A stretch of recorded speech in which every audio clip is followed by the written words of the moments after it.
भारतीय फिल्म जगत में ऐसे कलाकार भी मिलेंगे जो सुपरस्टार के पीछे रहकर स्टारडम का आनंद लेते थे।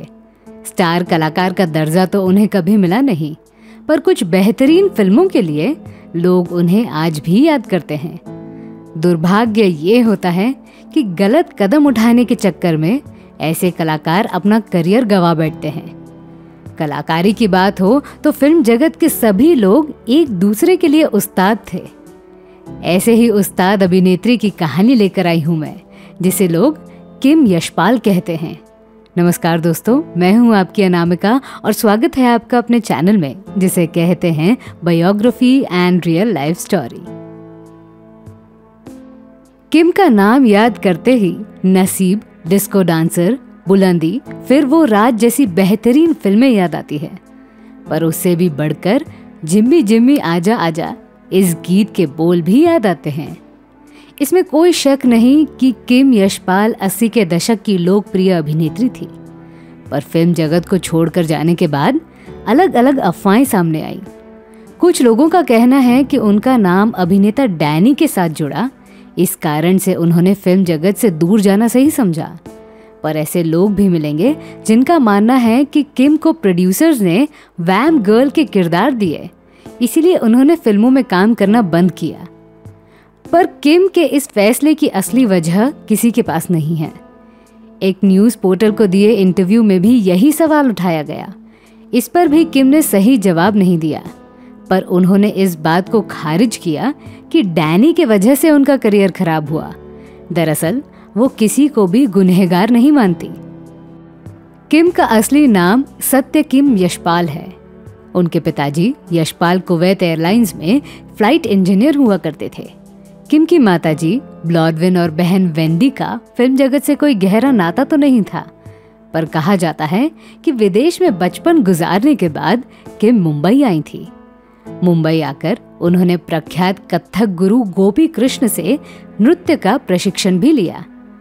फिल्म जगत से वो कैसे जुड़ गई, इसके पीछे भी एक किस्सा है। असल में डैनी डेंगजोंगपा किम के अच्छे दोस्त हुआ करते थे। उनके ही कारण किम का करियर चल पड़ा।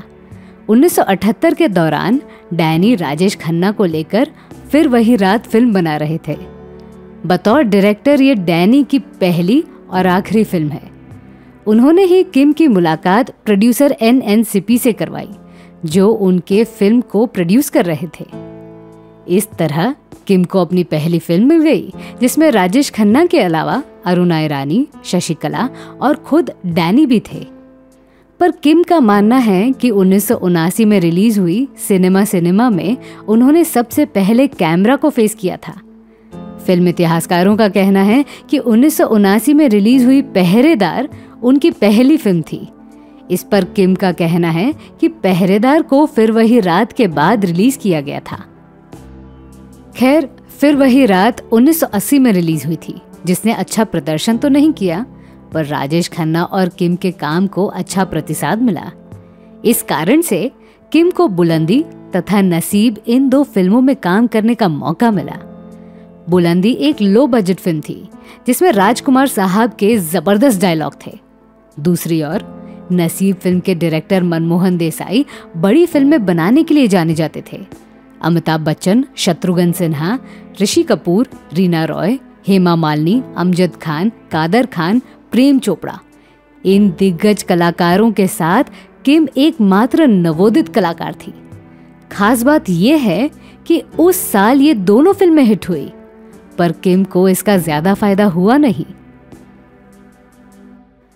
किम का फिल्मी सफर जल्द ही उड़ान लेने वाला था, क्योंकि उनकी अगली फिल्म डिस्को डांसर ने धमाकेदार प्रदर्शन किया। बप्पी लहरी का म्यूजिक देश विदेश में फेमस हुआ।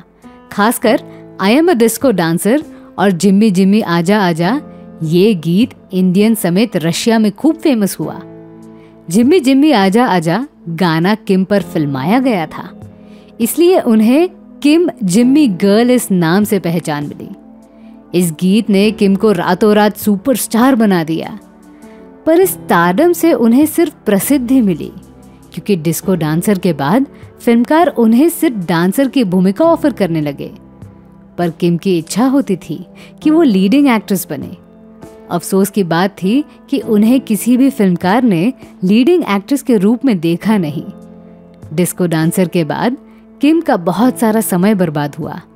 1988 में रिलीज हुई कमांडो, इस फिल्म से उन्हें बहुत उम्मीद थी, पर इस फिल्म के एडिटिंग के वक्त किम के साथ बहुत नाइंसाफी हुई, जिससे किम का दिल टूट गया।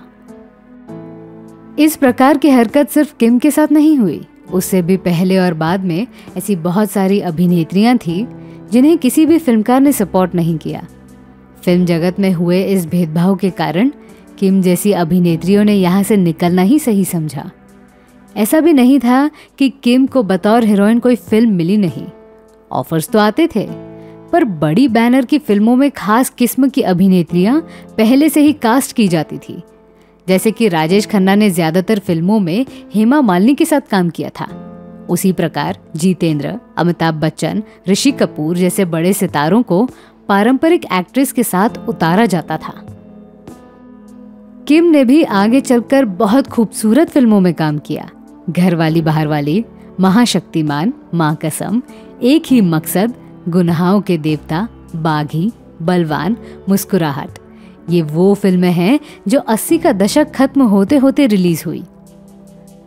आप लोगों को बी.आर. चोपड़ा की फिल्म इंसाफ का तराजू याद होगी। इस फिल्म के लिए बी.आर. चोपड़ा किम को कास्ट करना चाहते थे, पर उस वक्त किम अपनी पहली फिल्म फिर वही रात में व्यस्त थी।